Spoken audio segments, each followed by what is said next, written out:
Welcome. Today we're going to tackle a core process in accounting, bank reconciliation. Now, I know it can seem a bit confusing at first, but trust me, it's really just a logical puzzle.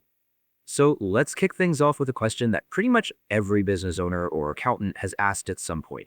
Why doesn't the balance in my records match what the bank is showing me? It's a super common situation, and the first thing to know is that it doesn't automatically mean someone's made a mistake. Hello kids, this is your very own accounting teacher Adeel Paperwala. Welcome to my YouTube channel. Before watching this particular video, remember if you want to achieve excellence in accounting, you can also opt to enjoy my live classes for O-levels, IGCSE, AS and AT. If you want to study at your own pace, you can also opt to acquire my live recorded online classes as well. All right, here's how we're going to break it all down. We'll look at our records versus the banks, understand why they see things differently, and then walk through the whole reconciliation process step by step, right through to what you need for your exams. Let's get into it. Okay, first up, we've got to be absolutely clear on the two main documents we're dealing with here. We have our internal record, which is the cash book, and then the bank's external record, the bank statement. They're both telling the same story, just from completely different points of view. So let's begin with our side of things, the cash book. And we're really focusing on the bank column here. Is your company's diary of every single penny going in or out of the bank. It's a key part of your double entry system. So it acts as both a daybook and a proper ledger account. All right, think about it from our perspective as the business. The money we have in the bank, that's our asset. And in accounting, when an asset goes up, we debit it. So when cash comes in, we debit the bank account. Simple, right? And when we pay someone, our asset goes down, so we credit it. This means if we have a debit balance at the end of the day, that's good news. We've got cash. But a credit balance, that means we're in an overdrive. Okay, now for the other side of the coin, the bank statement. This is the bank's version of events. It lists all the same transactions, but here's the kicker. It's all from their perspective. And honestly, this is where most of the confusion usually starts.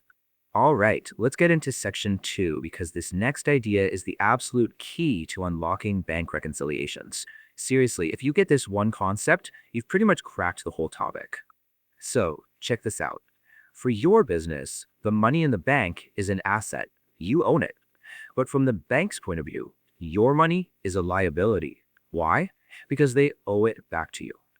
And that one simple fact, asset for you, liability for them, is what flips the whole script on debits and credits. And this table just lays it all out perfectly. In your cash book, a debit means money in, but on your bank statement, a debit means money out because it reduces the bank's liability to you. And a credit on the bank statement, that means you've deposited money, which increases what the bank owes you. It's the complete opposite of how we do things in our cash book.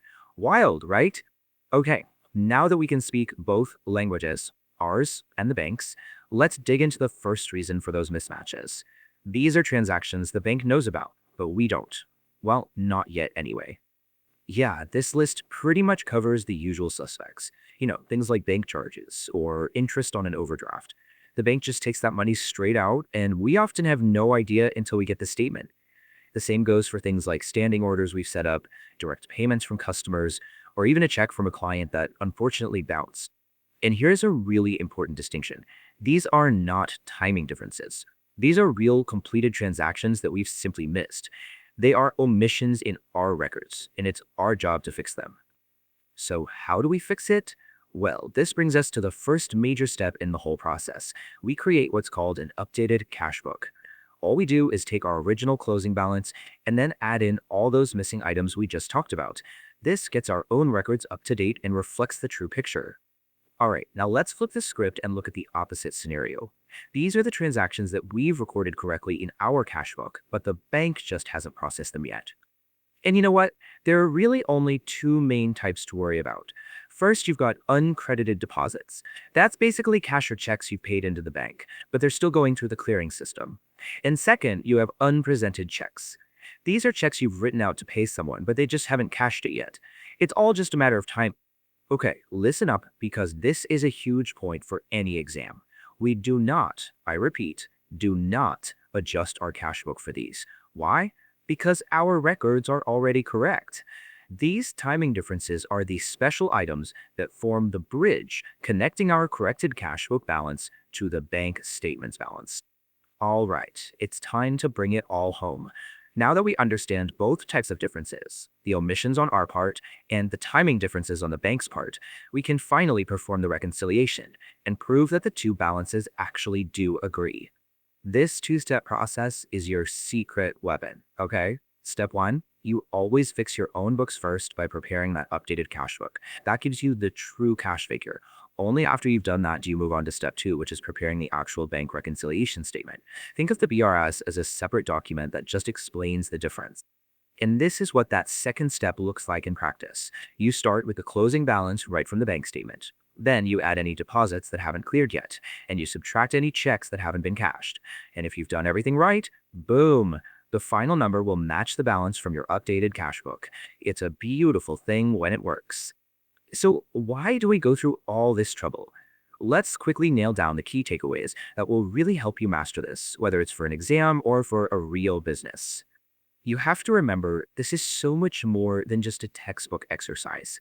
For any business, it's a critical internal control. It helps you catch errors, spot things like bank charges you didn't know about, it helps deter fraud, and most importantly, it makes sure you're reporting the correct, true cash balance on your financial statements. Look, if you remember just one thing from all of this, let it be this equation. The balance from the bank statement, once you adjust it for those timing differences, has to equal the correct balance from your updated cash book. That is the fundamental logic holding this whole process together. And that's it. That's how you solve the mystery of why the cash book and the bank statement don't match. By following these steps, you uncover the true, accurate cash position of your business. And that's not just about making numbers agree for the past. It's about having reliable information to make smart decisions for the future.